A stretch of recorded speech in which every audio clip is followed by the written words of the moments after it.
Yang kedua, di sesi yang kedua ini ya Bapak, kami mau mendengarkan kembali kebenaran firman-Mu. Segala sesuatu adalah oleh karena anugerah dan cinta-Mu. Berikan kami hikmat dan kerendahan hati untuk bisa mengerti kebenaran-Mu, agar kami dihajar dan ditegur, bertumbuh sesuai dengan kehendak-Mu Bapak. Karena hidup kami sekarang adalah Engkau dan kami adalah milik-Mu. Dalam nama Yesus, kasihanilah kami orang berdosa ini. Amin. Shalom. Shalom. Sekali lagi shalom. Slide yang kedua ada enggak cover di layar? Oke, ya. Shalom. Ya, tadi pagi kita sudah belajar tentang manusia di hadapan keagungan Allah. Maka hari ini kita akan belajar tentang bahwa Injil itulah yang berharga. Yang berharga itu hanyalah Injil, di mana saya mengatakan bahwa kematian dan penderitaan yang nyata menimpa semua manusia itu seharusnya membuat kita memandang pada salib. Ayatnya dari Roma 1 ayat 16 dikatakan demikian. Sebab aku mempunyai keyakinan yang kokoh dalam Injil. Karena Injil adalah kekuatan Allah yang menyelamatkan setiap orang percaya. Pertama-tama orang Yahudi tetapi juga orang Yunani. Sekali lagi. Sebab aku mempunyai kesaksian yang kokoh dalam Injil. Karena Injil adalah kekuatan Allah yang menyelamatkan setiap orang percaya. Pertama-tama orang Yahudi, tetapi juga orang Yunani. Bapak Ibu, kalau tadi pagi kita sudah belajar bagaimana kita sebenarnya merenungkan dan memahami bahwa kita adalah orang yang tak berarti, orang yang tak berguna, orang yang bukan siapa-siapa, yang begitu hina di dalam keberdosaan kita di hadapan keagungan Allah. Tapi meskipun demikian, Ia masih memperhitungkan kita di dalam karya keselamatannya melalui salib. Maka karyanya itulah yang kita sebut Injil. Maka saya mengatakan bahwa yang berharga itu hanyalah Injil. Pertama-tama kita harus mengetahui bahwa firman Tuhan mengatakan langit dan bumi akan berlalu tetapi firman-Ku tidak akan berlalu. Ketika berbicara tentang Injil, keindahan dan kemuliaan Injil, kemuliaan dan kehebatan Injil itu lebih berkilauan daripada emas yang berkilauan. Itu lebih kuat daripada kerajaan dimanapun dan itu lebih indah daripada keindahan duniawi. Ketika Nabi Yesaya diberi penglihatan oleh Tuhan. Aku adalah orang yang najis bibir, aku adalah orang berdosa. Maka Ia akan menghanguskan aku ketika aku melihat kemuliaannya. Ketika Musa bertemu dengan Allah, Tuhan berkata, lepaskan kasutmu karena aku kudus dan engkau tidak kudus. Maka ketika Musa bertemu dengan kemuliaan Allah, Musa pun tidak tahan melihat betapa mulianya dia. Tetapi terlebih-lebih lagi 2000 tahun lalu kita berhadapan dengan firman Allah yang menjadi manusia. Itulah Kristus.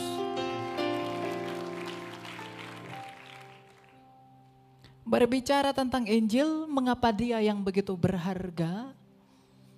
Itu karena di dalam sabda, di dalam firman yang menjadi manusia itu, kita beroleh segala sesuatu. Di dalam inkarnasinya dia merangkul kemanusiaan kita. Di dalam penderitaannya dia menanggung penderitaan kita. Di dalam kebangkitannya ia memulihkan pintu kekekalan bagi kita yang sudah mati di dalam dosa. Jadi satu-satunya yang berharga, satu-satunya yang termahal dari apapun, itu hanyalah Injil Tuhan. Kita merenungkan, kita mengerti bahwa kita bukan siapa-siapa tanpa Tuhan. Tapi satu cara Tuhan untuk membuat kita yang bukan siapa-siapa menjadi sesuatu dan bejana yang berharga di hadapan Allah. Itu melalui firman-Nya yang hidup. Injil itu bukan seperangkat aturan. Injil itu juga bukan tentang kode etik.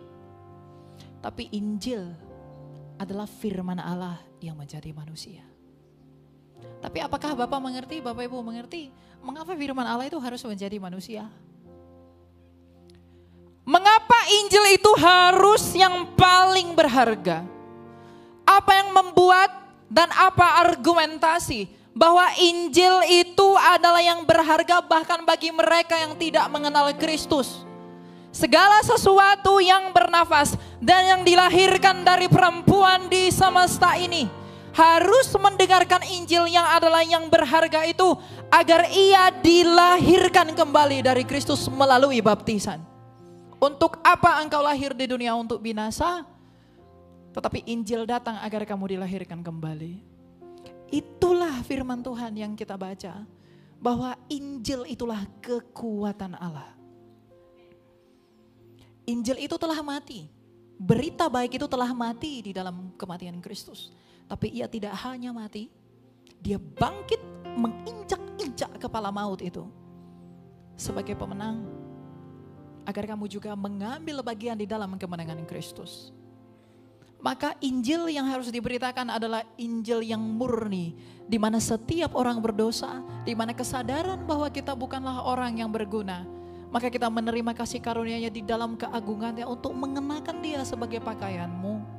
Untuk mengenakan dia sebagai sesuatu yang paling berharga di hadapanmu. Maka dengan kata lain, itulah kekayaanmu.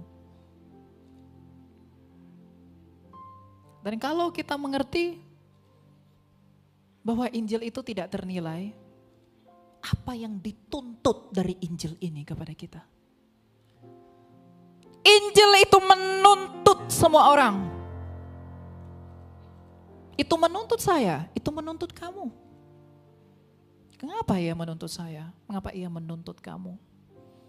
Karena ia di dalam kuasanya itu telah terlebih dahulu melucuti kuasa maut. Adam berpengharapan kepada anak laki-laki yang dijanjikan kepadanya. Ketika manusia pertama jatuh ke dalam dosa, yang Tuhan janjikan bukan agama, yang Tuhan janjikan bukan kepercayaan. Tuhan hanya menjanjikan akan ada seorang anak laki-laki yang akan meremukkan kepala ular dan ular itu akan meremukkan tumitnya. 2000 tahun lalu. Ular itu meremukkan tumitnya Yesus dengan menyalibkannya. Tetapi pada saat yang sama, dia menginjak-injak kepala maut itu melalui kebangkitannya. Berita Injil, keagungan dari Injil itu adalah berita kebangkitan Kristus. Karena di dalam kebangkitannya itulah saya, kamu yang berdosa, saya dan kamu yang mati, saya dan kamu yang lesu di dalam rupa-rupa penderitaan. Jiwamu didandani oleh Injil, jiwamu punya pengharapan di dalam Injil. Jiwamu itu dihiburkan di dalam Injil. Jika engkau berpikir bahwa hal-hal bendawi dapat menghibur jiwamu, engkau berpikir bahwa kekayaanmu bisa menghantarkan jiwamu, engkau berpikir bahwa apa yang ada padamu bisa memulihkan keadaan jiwamu, orang-orang terkaya tidak akan menderita. Orang-orang paling berhikmat tidak akan mati. Orang-orang yang paling kuat tidak akan lemah. Tetapi Injil ini datang agar di dalam kesederhanaanmu, atas penerimaanmu kepada Kristus, kamu beroleh penghiburan. Karena kebahagiaan itu bukan status bendawi. Kebahagiaan adalah status batin. Karena apapun kepercayaanmu, apapun agamamu, apapun yang kamu yakini, kerinduanmu adalah bersatu dengan Allah. Dan bagaimana saya bisa bersatu dengan Allah? Kamu dicipta oleh firman, berfirmanlah Allah, baiklah kita menjadikan manusia menurut gambar dan rupa kita. Saya ini dicipta menurut polanya firman itu.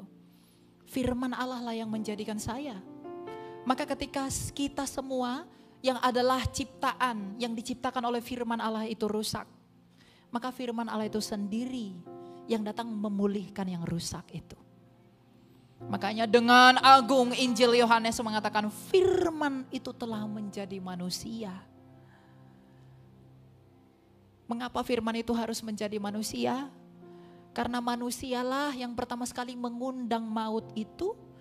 Maka firman itu harus menjadi manusia agar di dalam keadaannya yang manusia itu dia menaklukkan maut itu.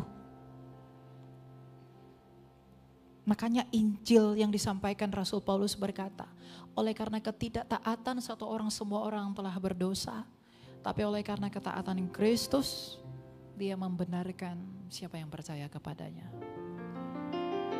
Inilah berita baik. Berita baik bukan tentang kamu percaya Tuhan, lalu kamu memperoleh hal-hal duniawi.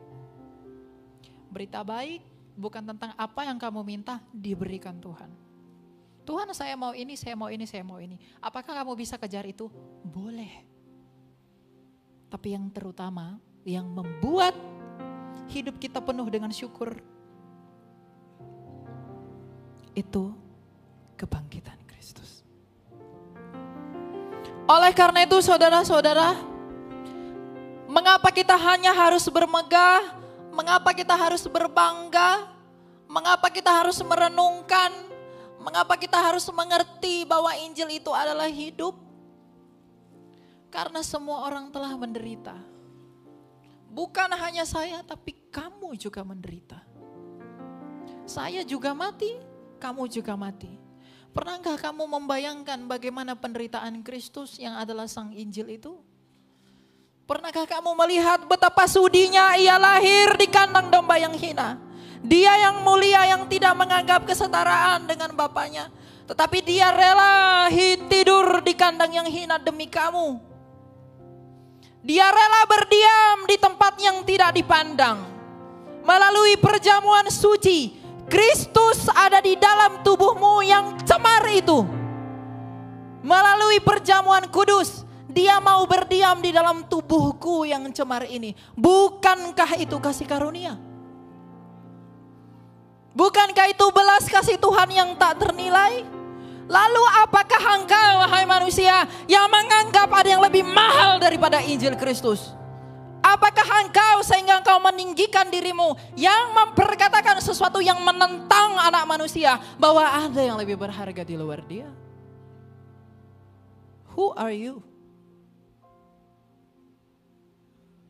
Siapa yang kamu puja-puja? Apa yang kamu pegang? Kemana hatimu pergi? Itulah Tuhanmu. Sekarang, kemanakah hatimu pergi? Apakah engkau merenungkan? Apakah engkau memahami? Apakah engkau mengerti? Mengapa Tuhan saya datang kepada saya demi kasih-Nya kepada saya? Kalau kita mengerti bahwa salib itu ternyata begitu berharga. Di dalam cinta dan kasih-Nya kita dipulihkan. Di dalam cinta dan kasih-Nya kita beroleh hidup. Di dalam cinta dan kasih-Nya kita dipersatukan dengan karunia-karunia dan misteri di dalam perjamuan kudus. Maka tidak ada yang bisa kamu banggakan selain Dia.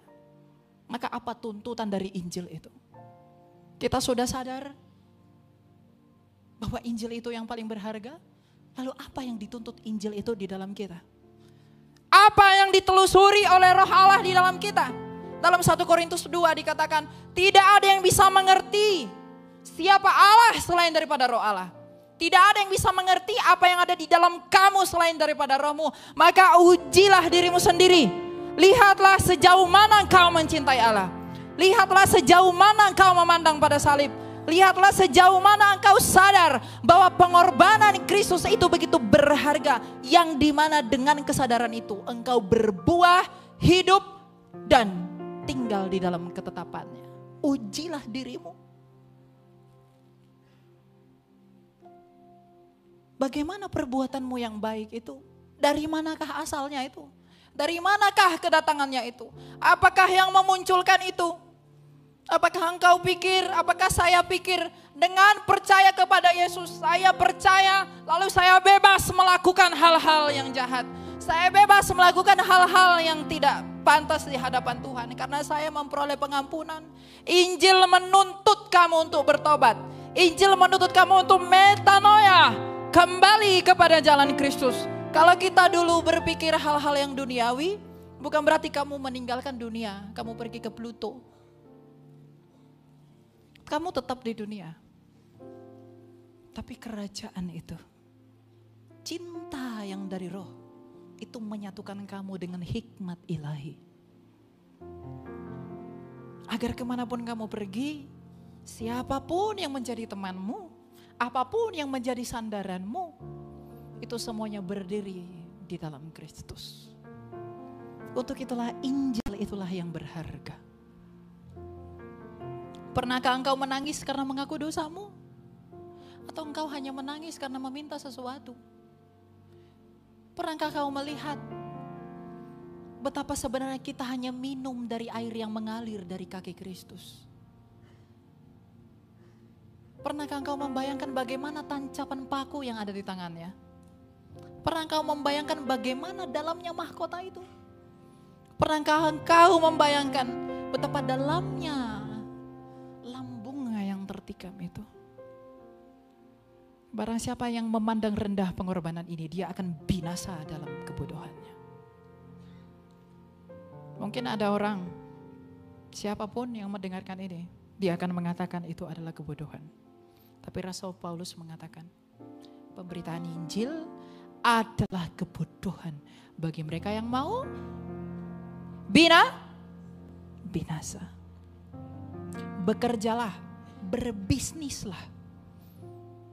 Lakukanlah semua pekerjaanmu, melayanilah. Oleh karena cintamu kepada Kristus. Lakukan semuanya karena cinta sama Dia. Lihat bagaimana Dia telah berkorban. Lihat bagaimana Dia telah melakukan segala sesuatu yang baik bagimu. Apakah yang kita lakukan? Apa yang kita balaskan? Kebaikannya Dia yang tak berdosa menjadi berdosa. Apa yang kita lakukan membalas itu? Bukankah kita membalas kebaikannya dengan dosa? Bukankah kita membalas kejujurannya dengan tipuan? Bukankah kita membalas pengorbanannya dengan melupakan Dia? Bukankah kita membalas kasihnya itu dengan durhaka pada hukumnya? Ini bukan teguran buatmu, teguran juga buat saya. Saya mengatakan ini bukan karena saya sempurna di hadapan Allah, saya yang paling berdosa.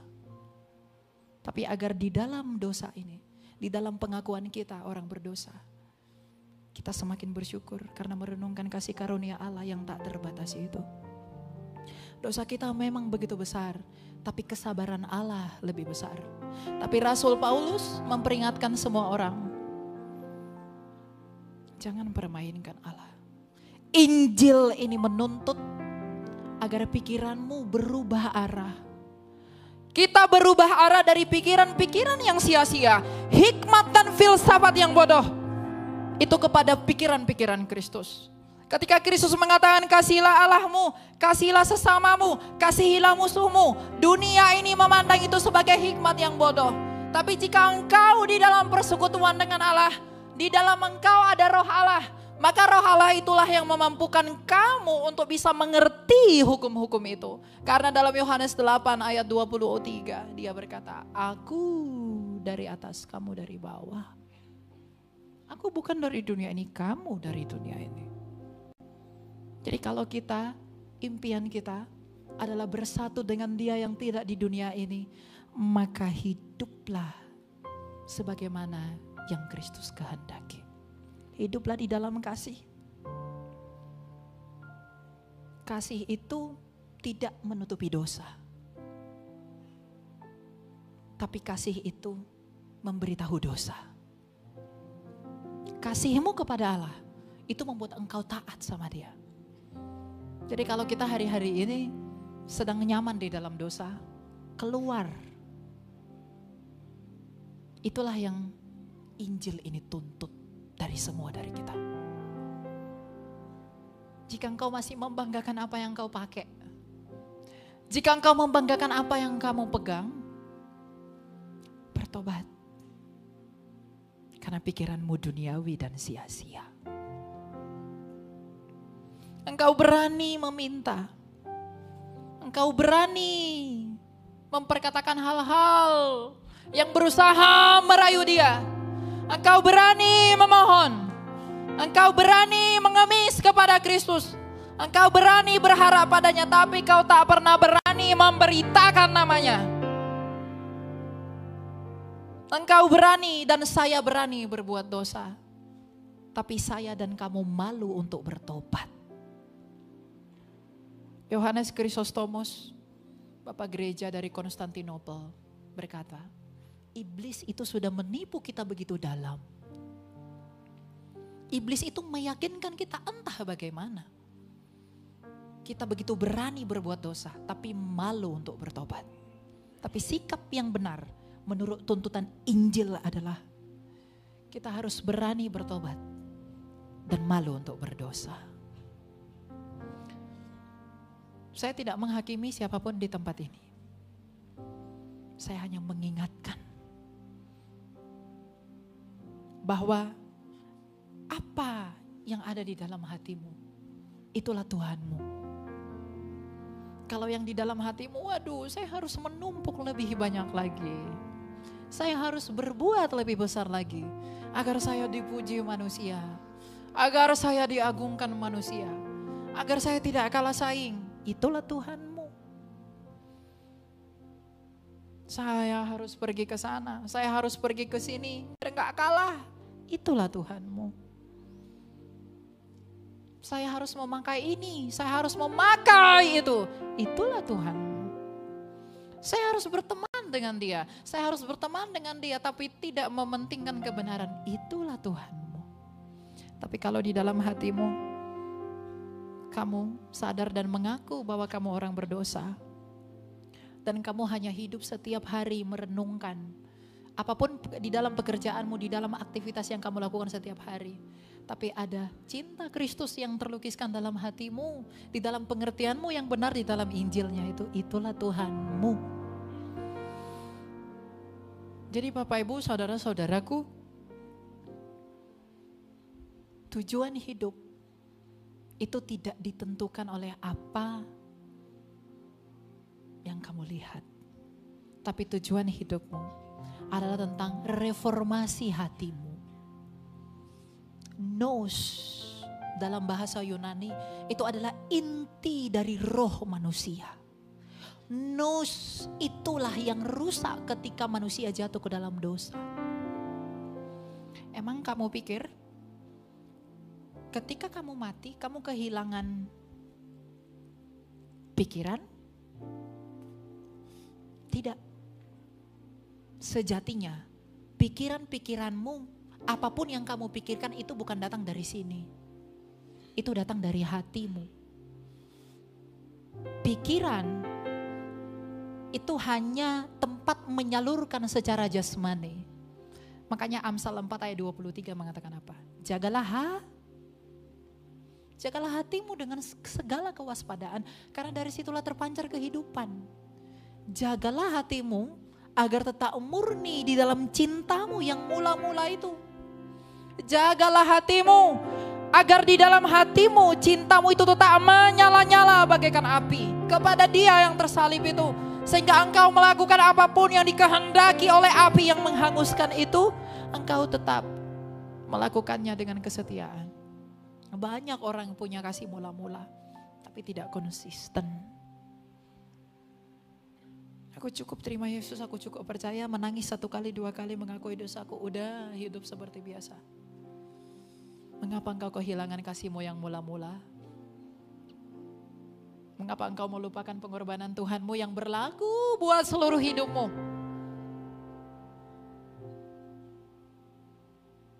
Siapakah engkau, siapakah saya, Elia yang tak berguna ini di hadapan Allah? Kalau bukan karena kasih karunia-Nya, saya tidak bisa berdiri di tempat ini dan kamu tidak bisa duduk di sana. Orang bisa kaya, orang bisa punya banyak duit, orang bisa pinter, orang bisa hebat. Tapi kalau tanpa perizinan Tuhan, ia tak bisa menikmati semuanya itu. Tapi kalau Bapak Ibu masih dapat menikmati cinta dengan keluarga, rezeki berkat yang Tuhan berikan, apapun yang Tuhan berikan dalam hidupmu, kamu menggunakan itu, kamu menikmati itu, maka seharusnya hal itu tidak memalingkan kamu dari Injil, tapi semakin membuatmu cinta kepada Injil. Banyak orang yang minta sesuatu dari Tuhan setelah diberikan, lupa bukan? Orang yang miskin seperti saya, banyak. Tapi banyak orang yang ketika dia menjadi kaya, dia merasa dia tidak butuh Tuhan. Dia merasa pikirannya lebih tinggi daripada pikiran Allah. Dia tidak mau tunduk. Dia berpikir bahwa dia sudah sempurna. Padahal kitab suci mengatakan Tulisan yang diilhamkan oleh Allah itu bermanfaat untuk mengajar kita, mendidik kita dalam kebenaran agar kita beroleh pembenaran. Jadi renungkanlah apa yang ada dalam hatimu. Kalau hatimu selalu pergi ke pacarmu, yang mungkin orang tercantik atau terganteng di dunia itu, itulah Tuhanmu. Kalau kamu mengandalkan dan membanggakan itu, Injil Kristus tak berguna bagimu. Kalau kamu membanggakan betapa banyaknya saldoku di rekeningku, itulah Tuhanmu, engkau melupakan hikmat ini. Kalau engkau membanggakan, oh papa saya bekerja ini, mama saya begini, itulah Tuhanmu, kamu melupakan ini. Tapi ketika dia datang seperti pencuri, engkau kaget dan menyesal. Dan yang lebih mengerikan lagi, itu tidak berguna. Maka kembalilah kepada Injil. Apakah Bapak Ibu tahu siapa yang menuliskan Injil itu adalah kekuatan Allah? Rasul yang begitu kaya, rasul yang begitu pintar. Maka saya tidak bisa bermegah karena saya pintar. Saya nggak bisa sombong atas apa yang saya punya. Tapi saya bisa bermegah. Karena saya percaya kepada Injil yang adalah kekuatan Allah, bukan kekuatan manusia. Kalau itu kekuatan manusia, itu akan sirna. Tapi sebagaimana dari awal saya katakan, langit dan bumi akan berlalu, tetapi firman Allah tidak akan pernah berlalu. Oleh karena itu, di dalam semangat Injili, di dalam semangat cinta kepada Tuhan, lakukanlah apa yang dituntut oleh Injil itu. Yang pertama pertobatan, kita harus pelan-pelan meninggalkan yang sia-sia. Menurut apa yang Kristus kehendaki. Yang kedua, mari kita pergi keluar menjadi terang, membawa Injil itu. Injil itu Yesus sendiri. Marilah kita keluar membawa Injil itu agar orang-orang yang kita lewati melihat terang kita melalui apa? Melalui mulut kita, melalui perbuatan kita, melalui kasih kita, melalui apa yang kita lakukan. Agar orang-orang yang belum mendengarkan kesaksian mengenai Kristus itu bisa melihat kemuliaan Dia yang kamu sembah di dalam apa yang kamu lakukan. Sehingga orang-orang bisa percaya, orang-orang bisa mengerti bahwa mereka pun ternyata butuh apa yang menyelamatkan kamu, yaitu Injil Tuhan. Mereka juga butuh, mereka juga perlu keselamatan jiwa sebagaimana engkau juga memperolehnya. Mereka juga butuh cinta kasih. Mereka butuh pengorbanan seperti yang dilakukan oleh Kristus di dalam pengorbanannya di dalam salib. Apapun kepercayaanmu, siapapun engkau di hadapan manusia, itu tak berguna di hadapan Allah. Tapi kalau engkau setia, engkau bangga kepada Injil Tuhan. Dan tuntutan Injil itu kamu lakukan, yaitu pertobatan, menjadi terang, menerangi orang, dan kerendahan hati. Engkau disayang oleh Tuhan. Makanya orang yang tulus hatinya itu akan diberkati Tuhan. Saya bukan orang yang anti dengan orang kaya. Enggak. Justru kalau kamu kaya, disitulah kesederhanaanmu terlihat. Saya enggak melarang Bapak Ibu jadi kaya. Silakan jadi kaya. Tapi ingat, jangan kekayaanmu itu membuat kamu kehilangan cintamu kepada Injil Tuhan. Jangan kekayaanmu itu membuatmu mengandalkan itu lalu melupakan yang mungkin menurutmu tidak berarti, yaitu salib. Jangan kekayaanmu itu membuat engkau merasa engkau sudah segalanya. Dan kamu melupakan Tuhan dan melupakan apa yang Tuhan perkenankan. Silakan jadi kaya. Silakan jadi kuat. Silakan jadi bijaksana. Tapi Yeremia memperingatkan, jangan bermegah karena itu. Tapi bermegahlah karena belas kasih, keadilan, dan kebenaran Tuhan. Kalau siapa yang mengerti di tempat ini mengenai perkataan itu, maka di dalam kamu ada Roh Allah. Karena yang bisa membuat kamu mengerti tentang hal itu hanyalah Roh Allah sendiri. Karena roh Allah lah yang menyelami siapa Allah. Misteri-misteri di dalam perjamuan Tuhan, misteri di dalam kitab suci, misteri di dalam apa yang kamu lihat, itu hanya bisa diberi pengertian oleh Roh Kudus. Karena mengenai yang ilahi, Athanasius berkata bahwa tidak ada yang bisa menyelami Allah selain daripada roh Allah itu sendiri. Kita tidak bisa menjangkau Allah dengan pikiran kita yang tak terbatas. Tetapi betapa besar kasih karunia-Nya, terlebih-lebih lagi betapa besar cintanya bagi kita. Ia menyatakan dirinya melalui Injil-Nya agar kita yang tidak bisa mengenal Dia karena dosa kita, ada akhirnya kita bisa mengenal Dia di dalam cintanya itu. Kalau kamu mengenal apapun yang kamu miliki karena manusia, itu manusiawi. Tapi kalau kamu tidak mengenal Allah, itu sia-sia. Apa yang bisa diberikan oleh batu yang ada di luar sana? Ketika Nabi Elia berhadapan dengan penyembah Baal. Bukankah Elia agak nakal? Mungkin Allah mau ke kamar mandi. Mungkin Allah mau ke WC. Jadi anak-anak muda Kristen yang mulai berpikiran liberal, ada yang lebih berharga di luar Injil. Saya mau mencari yang lebih hebat dari Injil. Dengarkan ini, bahwa kamu tidak akan menemui satu kabar baik yang lebih hebat, lebih agung dari Injil. Cinta, biasanya kasih, kita mengasihi yang lebih besar. Saya mengasihi pacar saya karena cantik sekali. Saya mengasihi ibu saya karena baik sekali. Saya mencintai dia karena besar sekali. Saya mengasihi dia karena kaya sekali. Saya mencintai dia karena hebat sekali. Itu adalah cinta yang wajar, cinta yang normal. Tapi ada cinta yang pernah terlukiskan di dunia ini. Pribadi yang terbesar mencintai yang tak berguna, yaitu kamu dan saya. Itu cinta yang tidak biasa. Cinta yang tak pernah ada. Dan cinta yang tak akan pernah ada. Itulah Injil Tuhan. Karena firman yang agung, yang mulia, yang memiliki kemuliaan bersama dengan tahta Bapaknya sejak kekal. Itu merendahkan dirinya demi kamu dan demi saya yang berdosa, yang hina, tak berguna, dan tidak berarti. Jadi kalau kita mencintai Allah, itu wajar. Dan itu tuntutan karena Dia lebih besar daripada kita. Tapi ketika Allah mencintai kamu, siapakah kamu di hadapan Allah? Bukankah cintanya yang besar itu harusnya membuat kamu sadar bahwa tidak ada yang lebih berharga dari hal ini? Bukankah hal itu cinta Dia yang kudus, mencintai kamu dan saya orang berdosa, membuatmu mengerti bahwa hidupku ternyata dikasihi sekalipun aku terhilang, sebab Ia tidak menolak anak yang hilang.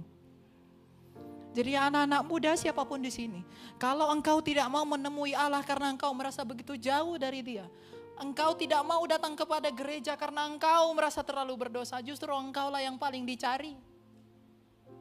Kamulah yang paling dicari. Karena Dia tidak datang untuk orang yang sempurna. Dia datang sebagai orang yang hina untuk juga orang-orang yang terhina.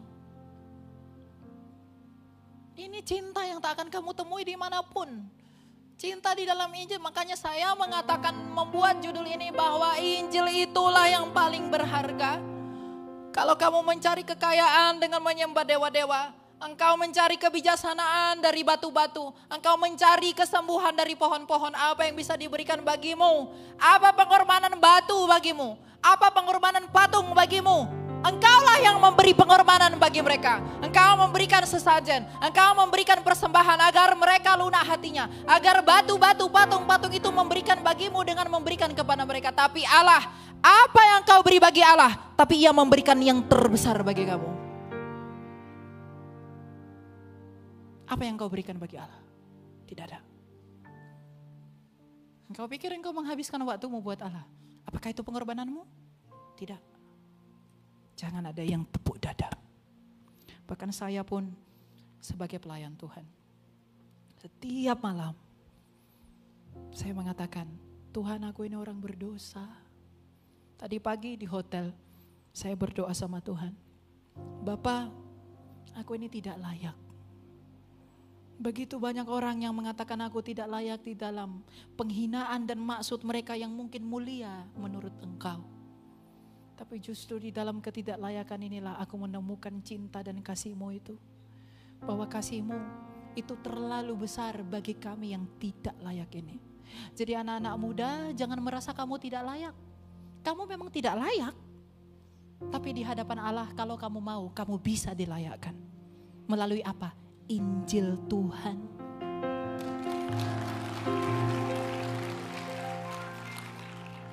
Kamu tidak bisa menemui di luar dari Kristus yang bisa melayakkan kamu. Baik yang di online dimanapun, kalau kamu mendengarkan ini, saya terlalu jauh dari Tuhan. Maka datanglah kepada Injil ini. Karena memang Injil ini mencari kamu.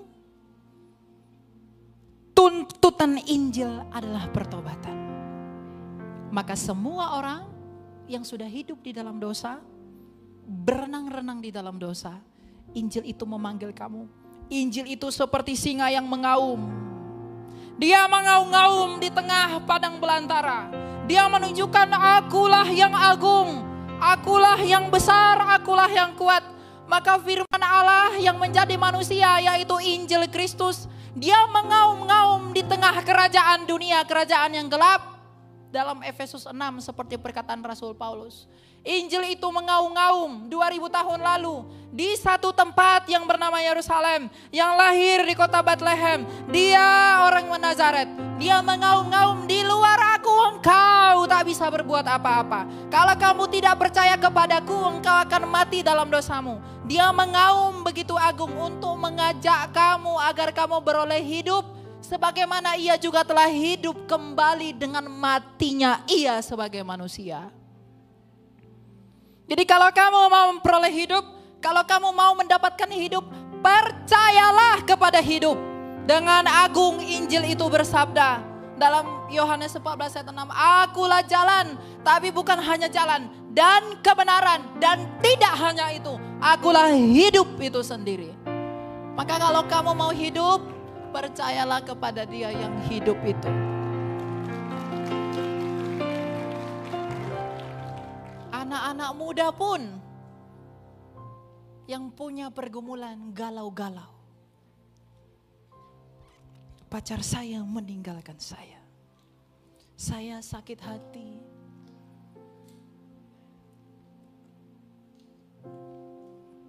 Kalau kamu sakit hati, bukankah Kristus lebih layak sakit hati kepadamu? Karena kamu lebih mementingkan orang lain daripada Dia?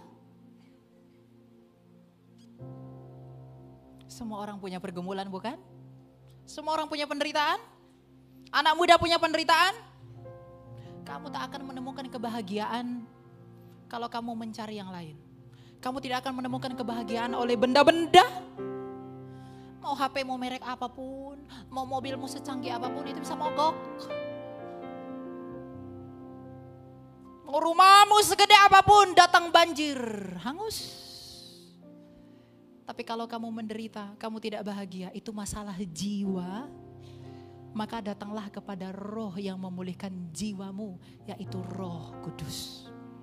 Roh Kudus yang memulihkan jiwamu, Roh Kudus yang memperbaiki batinmu. Maka buktikanlah bahwa nous, inti dari rohmu itu belum rusak total. Tetapi engkau di dalam cinta, melalui karunia-karunia Allah, engkau perlahan sedikit demi sedikit berjuang melawan dagingmu. Engkau sedikit berjuang melawan apa yang mengikat kamu. Hingga pada akhirnya Tuhan sendiri yang akan turun tangan untuk menguatkan kamu karena hatimu mau sungguh-sungguh bertobat. Enggak ada orang yang bertobat sempurna tuh, enggak ada. Enggak ada. Tetapi kalau hatimu selalu mencintai Tuhan dengan mengarahkan pikiranmu kepada pikiran-pikiran Injil, yaitu ingin berubah dari kegelapan menuju terang, Tuhan yang akan memampukan kamu. Masalahnya, apakah kamu punya niat, apakah kamu punya kemauan, apakah saya punya niat, apakah saya punya kemauan untuk datang kepada kebenaran Tuhan itu, untuk datang kepada kehendak Tuhan itu. Para suami mendatangi istrinya karena begitu mencintai istrinya. ketika istrinya meminta, saya mau baju baru. Suaminya bilang, oke sayangku, ku belikan. Ketika pacarnya berkata, aku mau tas baru, oke sayangku, aku akan lakukan. Engkau melakukan hal-hal yang orang cintai, kamu mau berikan untuknya. Orang-orang yang kamu cintai, begitu kamu cintai, engkau melakukan apapun yang dia mau. Anak-anak muda yang di sosial media, mereka melakukan bukti cinta. Membeli semua kemauan cinta sang yang tercinta. Memenuhi keinginan pacarnya, memenuhi keinginan orang tuanya, memenuhi keinginan semua yang ada padanya. Bahkan ia rela menjual-jual banyak hal demi cintanya. Tapi apakah pernah engkau melakukan itu bagi Kristus? Apakah engkau pernah melakukan itu bagi Yesus? Apakah engkau pernah melakukan itu bagi Allah? Apakah engkau berpikir bahwa pengorbanannya di kayu salib itu lebih rendah daripada pengorbanan pacarmu? Apakah engkau berpikir bahwa itu lebih kecil daripada pengorbanan manusia? Apa yang ada dalam hatimu, itulah Tuhanmu. Jangan melecehkan, jangan merendahkan Kristus. Karena dia sudah pernah direndahkan, bukan karena dia yang rendah. Injil itu dengan agung berkata, siapakah di antara kamu yang bisa membuktikan aku berdosa? Orang Farisi yang paling picik dan suka menghakimi tidak bisa membuktikan Yesus berdosa. Artinya dia tidak berdosa. Tapi dia harus mengalami penghinaan itu bukan karena dosanya, tapi karena dosa saya yang teramat besar dan dosa kamu juga. Itu cinta yang tidak biasa. Makanya saya beri judul, yang berharga itu hanyalah Injil Kristus.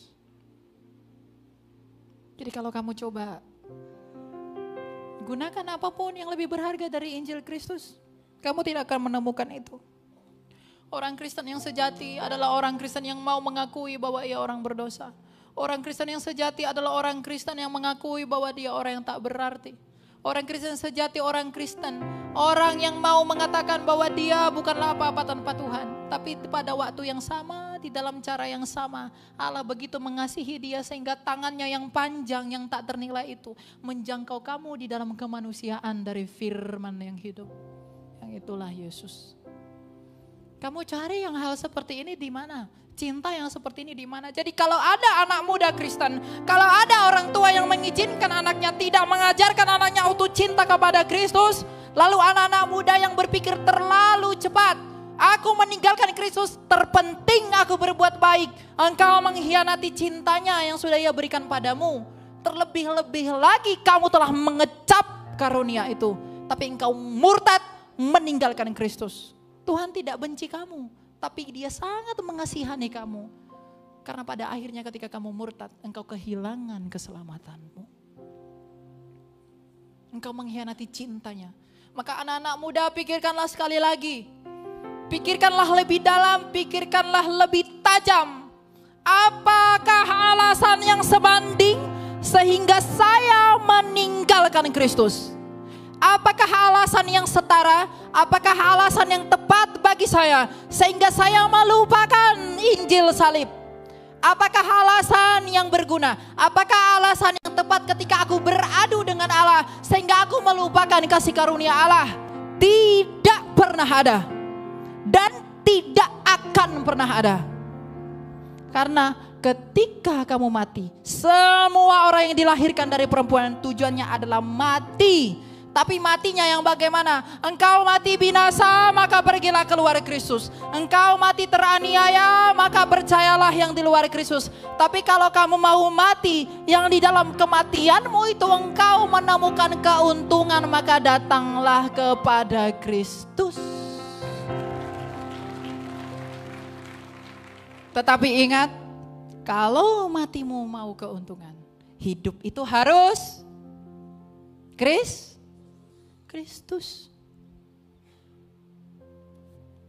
Jadi bertobatlah. Mari kita meninggalkan dosa-dosa kita. Mari kita berani mengaku dosa. Mari kita berani bertobat dan malulah berbuat dosa. Mari kita mulai hidup benar. Mari kita mulai merenungkan bahwa kita memang bukan siapa-siapa. Maka kita berusaha untuk menyenangkan hati Allah. Sebagaimana kita berusaha mau menyenangkan hati orang tua, mau menyenangkan hati pacar kita, mau menyenangkan hati semua orang karena kita mencintai mereka. Tapi sekarang cintailah Allah agar engkau melakukan apa yang Tuhan mau. Agar engkau melakukan apa yang Dia yang kamu cintai mau. Yaitu mengasihi Allah dengan mau taat kepada perintahnya, tunduk kepada kemauannya, kemudian mengasihi manusia dengan menginjili mereka. Kalau kamu merasa ada orang yang belum percaya kepada Yesus, tapi kamu merasa biasa-biasa saja, kamu gak percaya Yesus. Karena kalau kamu melihat orang yang belum percaya, tapi kamu biasa-biasa aja, artinya tidak ada roh yang mendorong kamu untuk menginjili mereka. Kasihmu kepada manusia bukan dengan memberikannya 2 bungkus nasi padang, tapi dengan menginjilinya. Kalau mereka menolak, jangan kamu marah. Karena itu bukti bahwa mereka di dalam kegelapan. Justru kalau mereka marah-marah sama kamu, justru ketika mereka benci sama kamu, kamu harus semakin mengasihi mereka. Karena itu adalah bukti bahwa mereka perlu kebenaran seperti yang ada pada kamu. Kasihilah Allah, bertobatlah, berubahlah pikiran, banggakanlah Kristus, dan kasihilah sesamamu manusia. Injililah keluargamu, injililah semua orang yang kamu temui. Jangan kamu takut mati, karena matimu keuntungan dalam Kristus. Apa yang kamu takut mati? Dan yang terpenting, kasihilah musuhmu. Inilah ajaran yang tidak ada di tempat manapun. Inilah ajaran yang paling melekat dengan Injil. Karena tanpa ini engkau tidak bisa hidup. Oleh karena itu sebagai penutup, saya mengatakan cinta kepada Allah adalah cinta kepada manusia. Kegagalan mengasihi manusia adalah kegagalan mengasihi Allah. Hiduplah di dalam Injil, berbanggalah, bertekunlah, karena Allah itu besar, Allah itu baik, dan yang Ia kehendaki adalah kita semua diselamatkan. Tuhan. Sebelum kita lanjut, kita mari berdoa, merenungkan apa yang sudah kita peroleh. Mari kita tunduk kepada kehormatan Allah.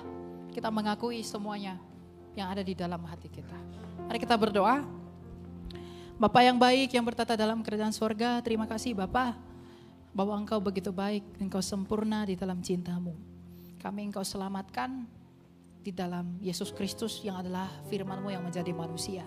Sekarang kami mengerti bahwa tidak ada yang lebih berharga ternyata selain daripada Injil Tuhan. Tidak ada yang lebih mahal, tidak ada yang lebih berkilau, tidak ada yang lebih indah dari Injil-Mu.